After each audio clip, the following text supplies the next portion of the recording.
Assalamualaikum everyone, welcome to Vocabgram. In this lesson, we are going to learn 50 daily use English conversation sentences. These are very important English conversation sentences.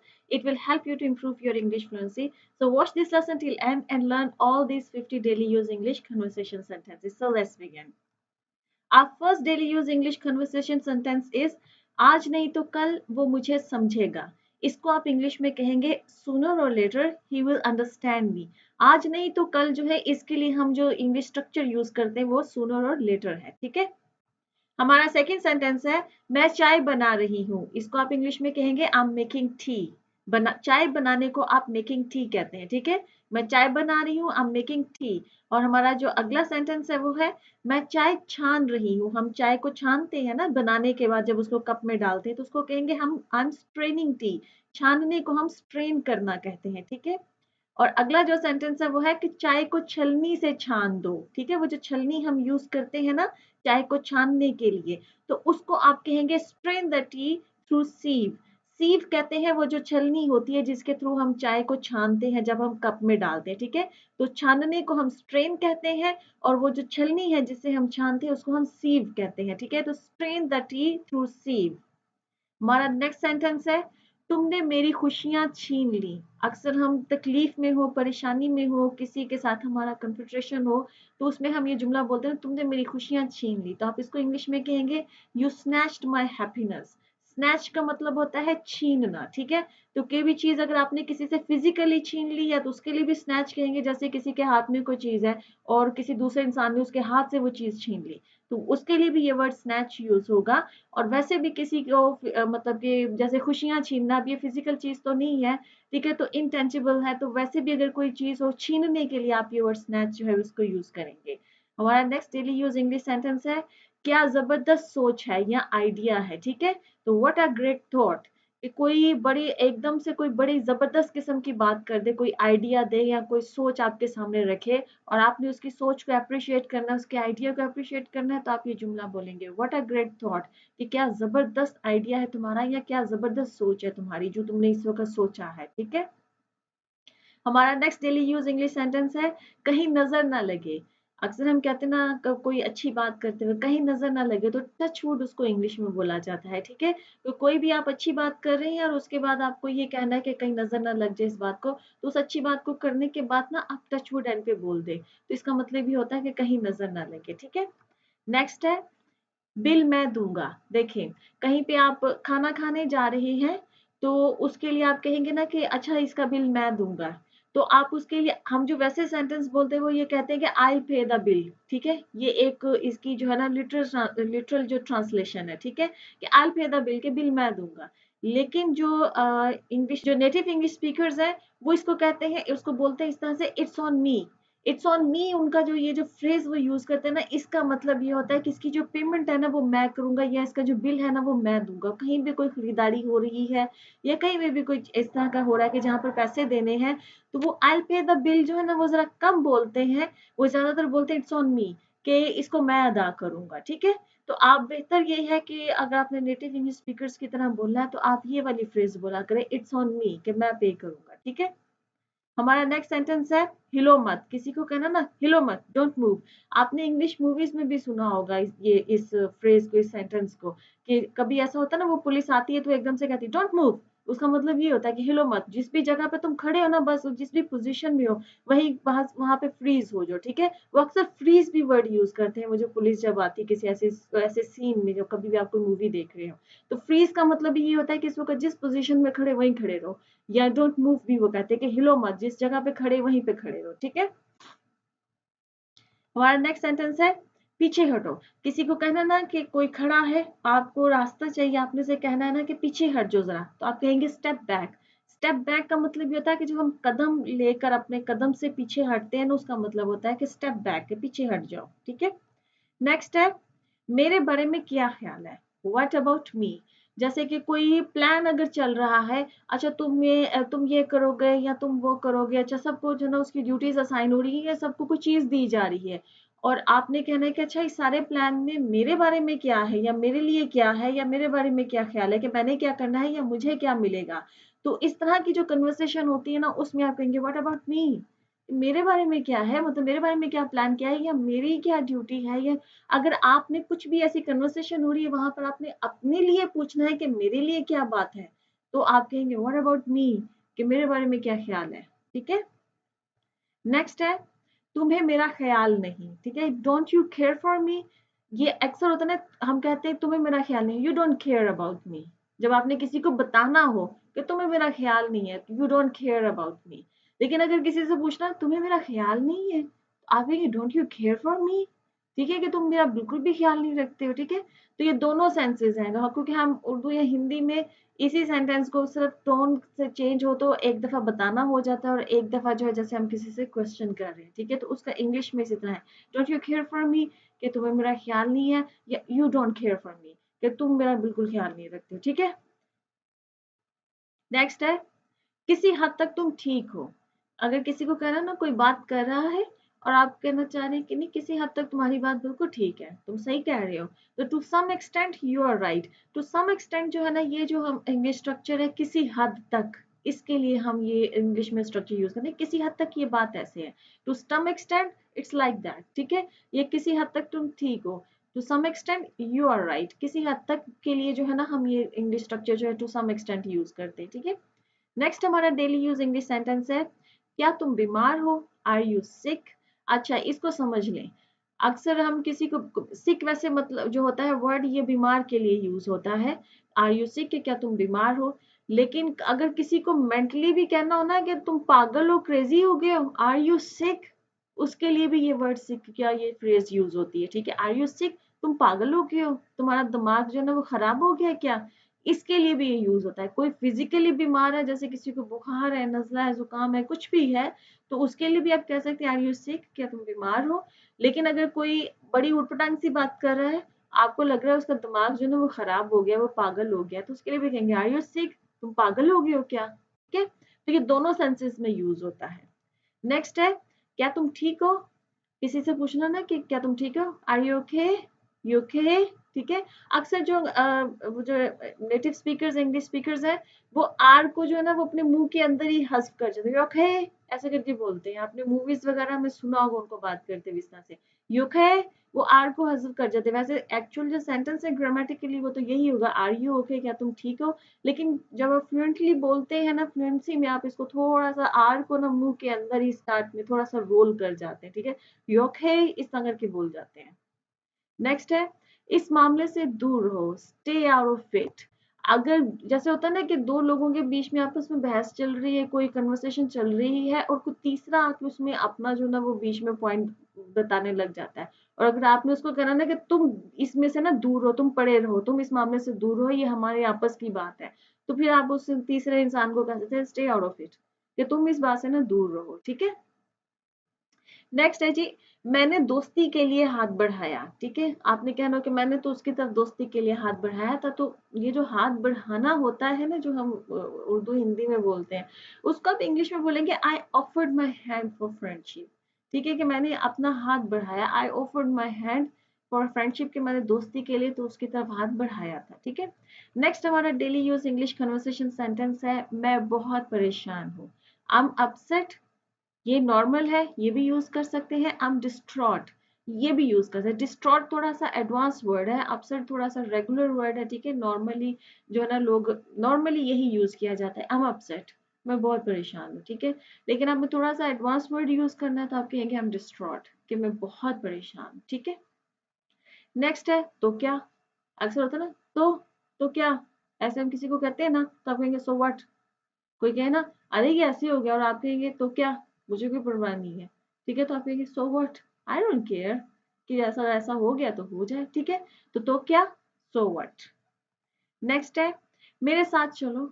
अगर आपने किसी को ना मेरे साथ चलना जरा वहां पे, come with me, come with me, मेरे साथ चलो जरा। ठीक है, ये छोटे छोटे सेंटेंसेस हैं, ये अगर आपको पता होंगे तो आपके जो मतलब छोटे छोटे सेंटेंसेस से आप बोलना शुरू करेंगे तो आपके अंदर खुद ही कॉन्फिडेंस जो बिल्ड होगा कि आप बड़े बड़े सेंटेंसेस भी फिर बोल सकेंगे, और इसी तरह से आपकी जो फ्लुएंसी है वो बेहतर होगी इंग्लिश के अंदर। ठीक है। नेक्स्ट है क्या ये तुम्हारा आखिरी फैसला है। आप कहेंगे is it your final decision. किसी भी बात में अगर किसी से पूछना है ना, क्या ये तुम्हारा आखिरी फैसला है, इसके बाद तुमने कुछ नहीं करना, तो आप कहेंगे is it your final decision. ठीक है। नेक्स्ट है, हिटलर एक बेरहम इंसान था। ठीक है, तो आप उसके लिए कहेंगे Hitler was a ruthless man. यहाँ हिटलर तो मैंने वैसे यूज किया है एक सेंटेंस बनाने के लिए, हिटलर तो वैसे वाकई बड़ा रूथलेस इंसान था। ठीक है, किसी भी इंसान के बारे में अगर आपने ये कहना है कि वो बहुत ही बेरहम इंसान है, तो उसके लिए आप ये वर्ड रूथलेस जो है ना वो यूज कर सकते हैं। रूथलेस का मतलब होता है बेरहम इंसान, जिसको किसी पर रहम नहीं आता है। ठीक है, वो जो जालिम किस्म के लोग होते हैं वो रूथलेस होते हैं। नेक्स्ट है जी, वो बड़ा पकाऊ है। ये हम बोलते हैं ना अक्सर, या वो बड़ी पकाऊ है, तो उसके लिए कहेंगे ही इज वेरी टॉकेटिव या she is very talkative. Boring भी यूज कर सकते हैं। पकाऊ का मतलब ये होता है कि कोई इंसान बड़ा बहुत बातें करता है और ऐसी बातें करता है कि उसकी बातें आपको बोर करती हैं। ठीक है, तो आप टॉकेटिव भी यूज कर सकते हैं उसके लिए वर्ड, और आप बोरिंग भी यूज कर सकते हैं। ठीक है। नेक्स्ट है, इसकी ज्यादा परेशानी मत लो। Don't stress about it. देखो, ये आप किसी को कंसोल करने के लिए भी ये फ्रेज बोल सकते हैं। जैसे कोई बहुत परेशान है तो आप कहेंगे ना कि यार इसकी ज्यादा परेशानी लो, अल्लाह बेहतर करेगा या खुदा ठीक करेगा या आगे बेहतर हो जाएगा। ठीक है, तो डोंट स्ट्रेस अबाउट इट। अगले इंसान को आप कैसे डोंट स्ट्रेस अबाउट इट। ठीक है, एवरीथिंग विल बी ओके, कि सब चीजें जो है ना वो ठीक हो जाएंगी। तो आपने अगर किसी को कंसोल करना है या किसी को वैसे भी आपने बोलना है कि इसकी ज्यादा परेशानी है, ये इतनी कोई बड़ी बात नहीं है। ठीक है, तो डोंट स्ट्रेस अबाउट इट, कि इसके बारे में ज्यादा परेशान होने की जरूरत नहीं है। ठीक है। नेक्स्ट है, इसको ठीक से साफ करो। Clean it properly. जब आप किसी से काम करवा रहे हैं, आपकी कोई मेड वगैरह है या आप ऑफिस में भी जो आपके क्लीनर वगैरह होते हैं, और अगर आपने कहना है कि भाई इसको साथ अच्छे से साफ करो, ये ठीक से साफ नहीं हुआ, तो कहिए क्लीन इट प्रॉपरली। ठीक है, कि इसको बिल्कुल ठीक तरीके से साफ करो। नेक्स्ट है, ज्यादा गुस्सा मत करो। Take it easy. ये भी आपने सुनी होगी फ्रेज, टेक इट इजी। ये बहुत कॉमनली लोग बोलते हैं, और आपने मूवीज वगैरह में भी जो है ना, अगर आपको सिटकॉम्स देखने के, इंग्लिश सिटकॉम्स देखने का भी शौक है, तो उसमें भी आपने ये बहुत मतलब नॉर्मली सुना होगा। देखिए, हम ज्यादा क्या कहेंगे कि ज्यादा गुस्सा मत करो, डोंट बी सो एंग्री। हम इसके इस तरह से ट्रांसलेशन करेंगे, लेकिन जो नेटिव स्पीकर्स है ना, वो इसके लिए फ्रेज यूज करते हैं टेक इट इजी। जब कोई इंसान किसी बात को बड़ा गुस्सा कर रहा हो ना, तो उसको बोलेंगे take it easy. Take it easy कहने का उनका मतलब यही होता है कि ज्यादा इस मामले में ना गुस्सा ना करो, इस मामले को थोड़ा धीरे से ही लो। ठीक है, हम इसको जो ना वो, क्योंकि हम लिटरली ट्रांसलेट करते हैं जुमलों को उर्दू या हिंदी से जो इंग्लिश के अंदर, तो हम इसको इसी तरह से बोल जाते हैं कि डोंट बी सो एंग्री, इस तरह करके। ठीक है, लेकिन जो नेटिव स्पीकर्स है ना, वो कुछ उनकी टर्म्स होती हैं, कुछ फ्रेजेस होती हैं जिसको कि वो बोल रहे होते हैं, तो वो सीखना ज्यादा जरूरी है अगर आपने फ्लुएंसी अचीव करनी है। तो आप कहेंगे डोंट बी सो एंग्री कहने के बजाय आप कहें टेक इट इजी ब्रो, या टेक इट इजी सिस, या ड्यूड, इस तरह करके वो बोलते हैं कि टेक इट इजी ड्यूड, कि ज्यादा इसको ना गुस्सा ना करो, इसमें थोड़ा थोड़ा धीरे रहो। ठीक है। आगे है, कुंडी लगा दो। ठीक है, जो वो होती है ना दरवाजे के साथ कुंडी होती है। ठीक है, तो लैच द डोर। लैच कहते हैं कुंडी लगाने को। ठीक है, कि लैच द डोर, कि कुंडी लगा दो। और अगर आपने ये कहना है उसने कुंडी खोलने की बहुत कोशिश की, तो आप कहेंगे she struggle to unlatch the door. ठीक है, स्ट्रगल का मतलब होता है किसी चीज को अगर आपने बड़ी कोशिश की हो किसी काम को करने के लिए, she struggled to unlatch the door. ठीक है, कि उसने डोर की, अब कुंडी लगाने के लिए हम लैच कहते हैं ना, तो कुंडी खोलने के लिए आप अनलैच जो वर्ड है वो यूज करेंगे। ठीक है, तो उसने बहुत कोशिश की कि कुंडी को खोलने की। आगे है, खातून के लिए दरवाजा पकड़ो। ठीक है, उर्दू में हम कोई भी औरत होती है उसके लिए हम वर्ड खातून यूज करते हैं या मोहतरमा यूज करते हैं, अगर उसको किसी को मतलब कि डायरेक्टली जो है वो आपने बुलाना है। ठीक है, तो इंग्लिश में इसके लिए वर्ड है लेडी। ठीक है, तो आप कहेंगे hold the door for the lady. अगर कोई खातून है ना, जैसे ये बड़े मैनर्स में आता है, जो जो भी इंग्लिश लोग है ना, उनके लिए बड़े मैनर्स की ये बात होती है कि वो कभी खातून कोई गुजर रही हो, कोई लेडी हो, तो उसके लिए वो दरवाजा जो है ना वो पकड़ते हैं, होल्ड करते हैं या उसके लिए खोलते हैं। ठीक है, तो hold the door for the lady, या खातून के लिए दरवाजा पकड़ो, या उसके जैसे वो गुजर रही हैं तो उसके लिए दरवाजा थोड़ी देर के लिए खोल के रखो। नेक्स्ट हमारा डेली यूज इंग्लिश सेंटेंस है, क्या तुम इसे ठीक कर सकते हो। सॉरी, ऊपर मैंने थोड़ा सा इसको थोड़ा सा ना गलत लिख दिया है। एक्चुअल में जो सेंटेंस है वही है कि क्या तुम इसे ठीक कर सकते हो। किसी भी चीज को ठीक करने के लिए हम फिक्स जो वर्ड है वो यूज करते हैं। Can you fix it. कोई भी चीज खराब हो गई, कुछ भी, कोई अप्लायंस खराब हो गया है, या कुछ कोई भी आपसे आप लेटर लिख रहे थे वो आपसे खराब हो गया, कोई भी चीज खराब होगी किसी दूसरे को, आपने कहना है कि क्या तुम इस चीज को ठीक कर सकते हो, तो आप उसको कहेंगे can you fix it. Fix का मतलब होता है ठीक करना। ठीक है। नेक्स्ट है, रो थ्रू मत बनो। Don't be a cry baby. रो ट्रू वो होता है इंसान अक्सर कहते हैं ना हम लोग, जो हर थोड़ी बात पे ना रोने लग पड़ता है, ठीक है, हाय ये क्या हो गया, ओ ये क्या हो गया, ओए अल्लाह वो क्या हो गया, ठीक है, इस तरह के जो इंसान होते हैं क्राई बेबीज होते हैं, ठीक है। तो don't be a cry baby, ठीक है। नेक्स्ट है, इससे पहले कि तुम कुछ बोलो। हम किसी को कहते हैं ना कि इससे पहले कि तुम कुछ बोलो, इसको हम इंग्लिश में बोलेंगे बिफोर दैट यू से समथिंग। बिफोर दैट, इससे पहले, यू से समथिंग, कि तुम कुछ बोलो। मुझे मेरी बात पूरी करने दो, इसको आप इंग्लिश में कहेंगे लेट मी कंप्लीट फर्स्ट या let me finish first. Let me complete first normally बोला, लेट मी फिनिश फर्स्ट भी बोला जा सकता है कि पहले मुझे मेरी बात जो है वो खत्म करने दो। नेक्स्ट है जी, मैं ऑफिस से निकलने ही वाला हूँ, इसको आप इंग्लिश में कहेंगे I am about to leave the office. I am about to leave the office. About to leave का मतलब ये होता है बस निकलने ही वाला। ये जो अबाउट टू है ना, ये हम यूज करते हैं बस ये करने ही वाला हूँ, होने ही वाला है, ठीक है। इट्स अबाउट टू हैपन, ये होने ही वाला है। I am about to do that, मैं करने ही वाली हूँ। तो अब जब भी आपने ऐसे करना है, मैं निकलने ही वाला हूँ, या मैं खाने ही वाला, I am about to eat that, मैं खाने ही वाला हूँ, या I was about to eat that, कि मैं इसको खाने ही वाला था। तो कोई भी काम, कोई भी सेंटेंस आपने इस तरह वाला यूज करना ना कि मैं बस ये करने ही वाला है या होने ही वाला है, तो उसमें आप ये अबाउट टू जो है ना वो यूज करेंगे, ठीक है। नेक्स्ट हमारा डेली यूज इंग्लिश सेंटेंस है, मुझे बिल्कुल भी भूख नहीं। आई am not hungry at all, ठीक है। जब आप अक्सर हम होता है ना कि हम पेट फुल है, आपने किसी को कहना कि मुझे बिल्कुल भी भूख नहीं है, तो आप कहेंगे I am not hungry at all. वैसे आप ये भी कह सकते हैं आई एम फुल, ये भी जुमला बोलिए कि मेरा पेट भरा हुआ है, ठीक है, आई एम फुल।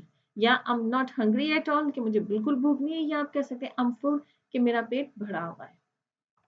नेक्स्ट है, मुझे बिल्कुल भी नींद नहीं आ रही, इसको आप कहेंगे I am not sleepy at all.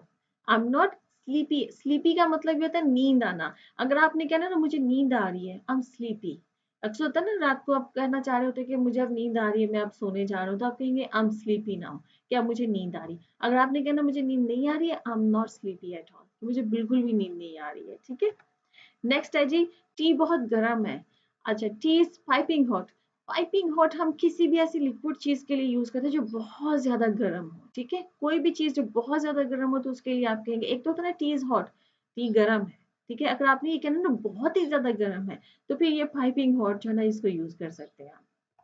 Next है जी, अभी नहीं पी सकता, कि मैं इसको अभी नहीं पी सकता, can drink right now. Right now का मतलब होता है अभी, अभी इसी लम्हे, ठीक है। तो कैन ड्रिंक राइट नाउ कि मैं अभी इस लम्हे नहीं पी सकता, वो तो थोड़ी देर बाद में पी लूंगा, ठीक है, because tea is piping hot. Next है जी, उस पर शक मत करो। Don't be skeptical about him. Skeptical का मतलब होता है शक करना। अक्सर लोग ना यहाँ पर यूज करते don't be doubtful about him.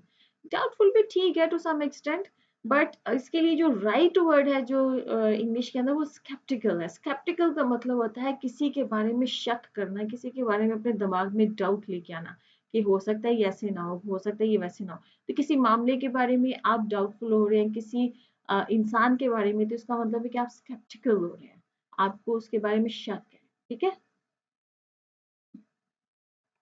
Next है जी, इसमें बुरा मनाने की क्या बात है। व्हाट्स देयर टू माइंड, ठीक है। कोई भी बात है ना, कोई आपने कोई बात की, दूसरा इंसान बुरा मना गया और आपने कहना है इसमें बुरा मनाने की क्या बात है, तो कहेंगे व्हाट्स देयर टू माइंड, तो इसमें बुरा मनाने की क्या बात है, तुम इतना बुरा क्यों मना रहे हो, ठीक है।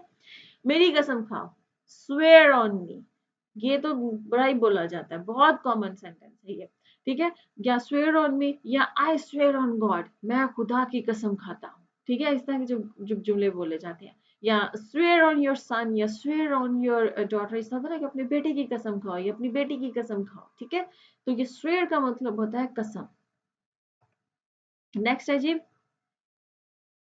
हल तलाश करने पर ध्यान करो। अक्सर होता है ना कि आप मसले डिस्कस किया जा रहा है और आपने कहना है कि मसला डिस्कस नहीं करो, आप इसका जो हल है ना उसको तलाश करने पे जो ना उस पे ध्यान करो, तो आप कहेंगे focus on finding the solution. आप फोकस अपना जो ना वो सॉल्यूशन फाइंड करने पे लगाओ। अब मसला तो आ गया है, मसले को डिस्कस करने से कोई फायदा नहीं है, तो focus on finding the solution, कि सॉल्यूशन को फाइंड करने के लिए फोकस करो, ठीक है। नेक्स्ट है जी, अपनी जिंदगी बर्बाद मत करो।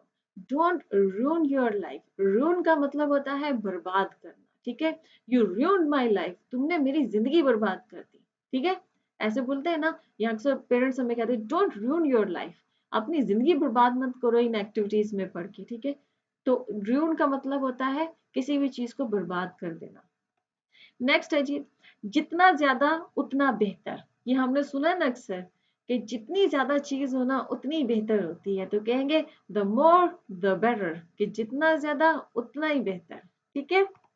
नेक्स्ट है जी, तुम लोग ईद पर क्या कर रहे हो? ईद आने वाली है ना, तो अक्सर लोग कहते हैं ना भाई ईद का क्या प्लान है, तुम लोग ईद पे क्या कर रहे हो? तो what you guys are doing on Eid. कोई भी फेस्टिवल है, या आपने वीकेंड पे भी पूछना है, अगर वीकेंड पे क्या कर रहे हो, ठीक है। तो what you guys are doing on weekend, ठीक है। नेक्स्ट है जी, इसे नीचे ले जाओ। होता है ना किसी चीज को अपना, इसे नीचे उठा के ले जाओ, तो आप कहेंगे टेक दिस डाउन या टेक दिस डाउन स्टेयर्स। वैसे नॉर्मली जब फ्लुएंटली आप बोलते हैं तो take this down. Take this down का मतलब यही होता है कि आप ऊपर वाले फ्लोर पे हैं और आपने किसी को कहना है कि इसको नीचे वाले फ्लोर पे ले जाओ, ठीक है। तो वो डाउन स्टेयर्स को कोई सीढ़ियां चढ़ के आता है, एक्चुअल वर्ड तो डाउन स्टेयर्स ही है, लेकिन जस्ट डाउन भी बोल दिया जाता है। नेक्स्ट है जी, उससे भूल जाओ।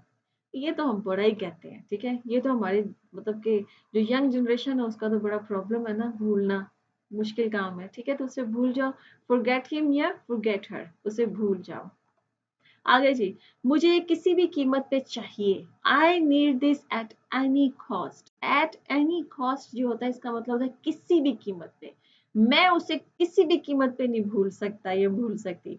आई कैन फॉरगेट हिम या हर इन एट एनी कॉस्ट, कि मैं किसी कीमत पे नहीं भूल सकता, ठीक है। नेक्स्ट है जी, किसी और वक्त, सम अदर टाइम। किसी और वक्त आपने कहना ना कि ये काम किसी और वक्त करेंगे, तो कहेंगे सम अदर टाइम, ठीक है। कोई कह रहा है कि चलो मेरे साथ, तो आप उसको कहेंगे किसी और वक्त जाऊंगा, तो आप कहेंगे सम अदर टाइम, किसी और वक्त जाऊंगा तुम्हारे साथ, ठीक है। नेक्स्ट है जी, अभी नहीं, नॉट नाउ। अभी नहीं, नॉट नाउ। नेक्स्ट है जी, तुम बस एक कबाब में हड्डी हो। You are just a third wheel. You are just a third wheel. Third wheel होता है कबाब में हड्डी। नेक्स्ट है जी, बकवास बंद करो। Stop that nonsense. नॉनसेंस का मतलब होता है कोई भी बकवास बात, ठीक है। तो किसी को कहना है बकवास बंद करो, स्टॉप दैट नॉनसेंस। ओके जी, हमारा लेसन यहाँ पे खत्म होता है। आई होप कि आपको ये 50 जो daily use English conversation sentences थे ये सारे बहुत पसंद आए, आपने कुछ नया सीखा है। इसके लिए इन सेंटेंसेस को अपने डेली कन्वर्सेशन में इस्तेमाल कीजिए और अपनी इंग्लिश को पहले से बेहतर बनाइए। And I see you next lesson. Allah Hafiz.